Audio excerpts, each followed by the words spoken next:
body is included.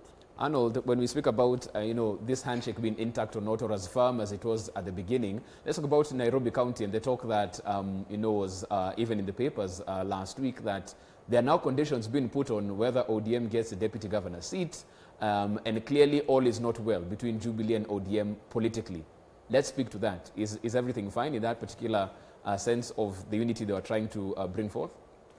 First of all, I think that is why I've always said that we never understood what the handshake really was, because it was not a cooperation. There was nothing signed, at least publicly. It was not a coalition. So if we expect ODM and Jubilee to work together as if they are in a coalition, then we probably are closing our eyes to what is obvious, because it is not a coalition, it's not a cooperation. And if ODM were, for example, whoever is actually putting forth a request to ODM to have something formal with Jubilee before they then can partner in Nairobi, if there is going to be an election or in whatever form of government that actually ends up being in the next few months, is actually asking what is obvious. Because how then, for example, would you have an ODM governor and a Jubilee deputy, or a Jubilee governor and an ODM deputy, if there is no framework? That is just how the law is. But we know what it really means for ODM, for example, to have an official agreement, for example, a coalition or a cooperation with Jubilee. It simply means that ODM is going to lose its, the two most important committees in the House, the PSC and the PIC, PAC and PIC, because as is in law, of course, there is nothing that stops ODM to chair any other committee in Parliament the way it happened after the handshake. But there are two that the Constitution is actually express about. The PIC and PAC are automatically committees that should be chaired by the party that is in the opposition. In that aspect, then it means that if ODM then goes into a coalition with ODM, then with Jubilee, it means that ODM will lose the majority seat in the Senate where Orengo sits and the other people. So definitely anyone who's trying to probably push this and then say that there's a problem with ODM and Jubilee probably does not understand the foundation of the handshake. My understanding of the handshake is that it was a gentleman's agreement between two leaders. There was no cooperation, there was no coalition, unless there's a document other people have seen and we do not know. So if we talk about coalitions, they normally have got three general characteristics, that there must be something in it for everyone else. So let's look at Jubilee, for example, as a coalition of about 11 parties. Arnold, we had said short comments on this one, so I'll have to move on that one because we have 10 minutes to go before we wind this up. Let me jump to Gloria. I'll come back to you on that. Gloria, you've also said on the show that even what we've seen with the Deputy President, for instance, and the United Democratic Alliance that people have associated with him could be part of a bigger play where he's talking to more parties to see if he can form a larger coalition. Is that the tactic that politicians need to use for 2022? First of all, I agree with Arnold that the handshake did not have any kind of formal framework. And so therefore, that's why you're seeing the confusion, because it wasn't really a coalition. You know, Jeff, just to be clear, a coalition is actually an engagement, a sort of understanding between two or more parties after the elections. Basically, we already know where you stand, where your party is, how many elected leaders it has, blah, blah, blah. We come together and we say we are going to work together in Parliament or in government. That's a coalition.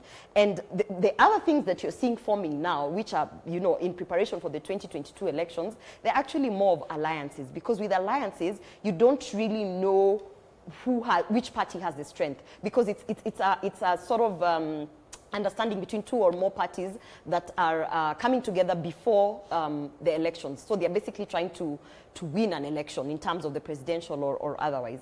So I think what you're seeing now in the political arena is what we saw actually in 2002 when we had NAC. It's the understanding that if you have too many players in the field, then chances are all those votes will be split into so many silos that you probably will not be able to win that election. So definitely, alliances are what you're looking to form as a political party right now, and alliances are also what you're looking to form as a presidential candidate. The UDA party, because it's a party, it's just one party that our Deputy President William Ruto has actually associated himself with. I believe that this is just the beginning of so many other parties that are going to be brought to the table. When you look at the area where I come from, there are different parties, including we have the Party of Economic Development, PED, we have the PEP. There are so many parties that are now associating themselves with William Samoei Ruto because they are starting to see the traction that the Hustler Nation movement is having. So going forward, not only will you see party leaders and what you call political heavyweights throwing their weight towards the Hustler Nation movement, but you'll start seeing what Arnold Maliba is talking about, the formation of frameworks, actual alliances with understanding of if our party folds and comes to you as UDA or whichever other party that will be carrying that William Ruto flag, then what do we stand to gain? And just to sum it up, Jubilee was formed in the same way. Remember that William Ruto was the architect of Jubilee. He went to the ground, he convinced all these political parties and the political leaders to fold their party, and he even, because he was so passionate about ensuring that Jubilee remained solid, I've said this before, you can check it out, he actually pushed for a stay guarantee, so that once you have formed, once you have signed that you want to be part of that alliance, then you can't, jump ship, which is what we have seen with, in the past. Historically, we have seen, I think it was 2002 and 2002, where we saw Raila Odinga jumping ship from the coalition that he had formed with KANU under the NDP party, when he realized that, oh, we are not going to field this, I'm not going to be the presidential candidate, and Moi actually fielded Uhuru Kenyatta. Then, in the midst of the alliance, he actually jumped ship and said, I'm going to form another alliance. So the framework that these parties need to understand is, we are going into an election year. We have lessons learned from past alliances, from past coalitions, including the Rainbow Coalition, including all these other alliances that were formed prior and the coalitions that were after. And that's simply what you're seeing. So when you see Musalia Mudavadi distancing himself from Uhuru Kenyatta's endorsement, it's because he's very much aware that there's a very high possibility that his party, ANC, would want to have negotiations with whichever other party that William Ruto is going to be putting together. So I think this is an exciting time to be, and if you're a political party out there, whether pushing for women's rights, like Daughters of Mount Kenya or whoever, I think just be on the table to see who's offering, who's the highest bidder. Okay, we have a couple of minutes to go before we wind this up. Lydia, I want to come to you because even as we speak about coalition politics, the basic unit of any coalition is a political party. Yet we still have a scenario where political parties in Kenya are really more or less almost special purpose vehicles. Once Lydia has gotten to the position, the party can die for all she cares. How do we build parties that stand the test of time, stand for something? When you watched what was happening in the United States, you really know what Republicans are about, what Democrats are about. In South Africa, the same. How do we build those units to be that robust? Jeff, it's a very good question that you ask, and I think we had made some serious progress in the last, I'd say, decade or so. And there was beginning to shape, some kind of philosophical, two-party kind of like a system. Of course, there were going to be smaller parties. But you saw, ODM has been a very strong party, and you've got to congratulate them for building that institution. They've really invested a lot of years and time in creating, the entity that ODM is today. Now, this other side, there was the URP, TNA, journey. Right? There were two parties. There was the vision to have a bigger, more national house, and I think they succeeded in doing that. And the vision was, it was palpable. And I think a lot of us bought into the vision of the Jubilee Party. And I really wish that the Deputy President had been more patient, and continued to believe in the vision that Jubilee was, because he is the suicide bomber inside Jubilee. He is the one who has torpedoed the vision that was Jubilee. He has now gone, despite what you've heard, that he was very instrumental in the putting together of the Jubilee House.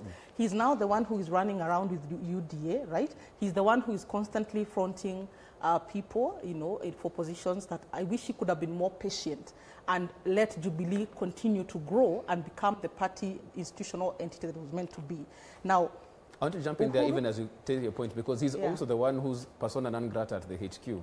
Now, it's okay. So for other reasons, right? So what's the context? For the mere reason. So what's the context of him being persona non grata is because he continues to undermine the Jubilee Party agenda. Absolutely So the people within the party have to protect the party. Now, here's the thing. Uhuru has great experience in coalition building because he's a magnanimous, open guy, always looking to make friends. Raila has the same experience, very magnanimous, very open-hearted, able to, build, I think, NAC. He's got experience building NASA, and CORD. Now, we don't have much evidence of Ruto's capacity to build coalitions, and we'll begin to see he's going to be tested post-BBI, his capacity to actually, on his own merit, build coalitions around him, maintain them, and sustain them, because what we have seen instead is him torpedoing. The other thing, Jeff, that we have to be very, very clear to people about is the need for ordinary Kenyans like you and other people, and the daughters of the mountain, and the daughters of the Busi, and the daughters of the north, and daughters of the coast, and everybody to get into these political parties, because that is how our political system is organized. And let's go in there, right? Let us influence how these parties are run. Let us influence the policies, the nomination rules of these political parties, so that then we can build the Kenya that we want, whoever is going to be in this coalition. I think that would be my rallying call. Like, let us be active members.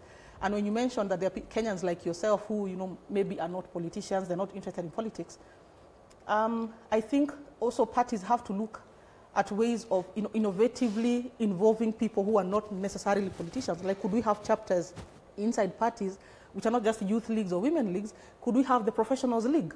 Could we have the workers leagues? Could we have all these other leagues that are able to open up the political parties for the participation of people who don't necessarily, feel as if they belong, but they could have room in there to affect how these political parties are run, and the kinds of faces and the kind of sort of philosophies that are ran within those parties. Okay.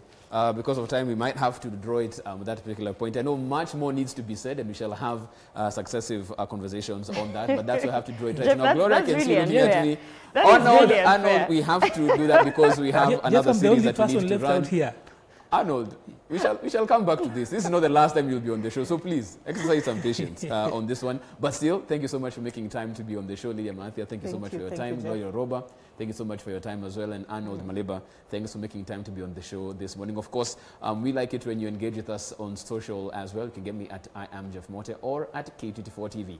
As we start a new week, we are still gazing into the K24 crystal ball, and today we talk technology. Now, last year, COVID-19 upended education systems, businesses, and social interaction and thrust them online, and all this virtually overnight. This led to having the technology question brought to the fore. How prepared are we as a country to harness the advantage of the digital disruption? And with all talk of the fourth industrial revolution, how do businesses get dividends from this? Then there's a Konza Technopolis question. Are we still on course? We spoke to Philip Thigo, Africa Director of the Thunderbird School of Global Management, and he gazed into the K24 crystal ball. A warm welcome. I think it's still early in the year. We can still say Happy New Year. Is it still valid? When, it is. When is the year not new anymore? February? Until February 2nd. February 2nd. So we're still well within the new year. Okay, fantastic. Happy New Year. Welcome to the show. Thank you. This is the K24 crystal ball, and like we're saying, what we're doing right now is talking to different experts in different fields, and just want them to look into their crystal ball and tell us their forecast for the next 12 months from where they stand. 2020 has been a year for the books. Things that have been seen both internationally and locally that one would have thought. But now that we are where we are, in the next 12 months, where do we see ourselves standing? And for you,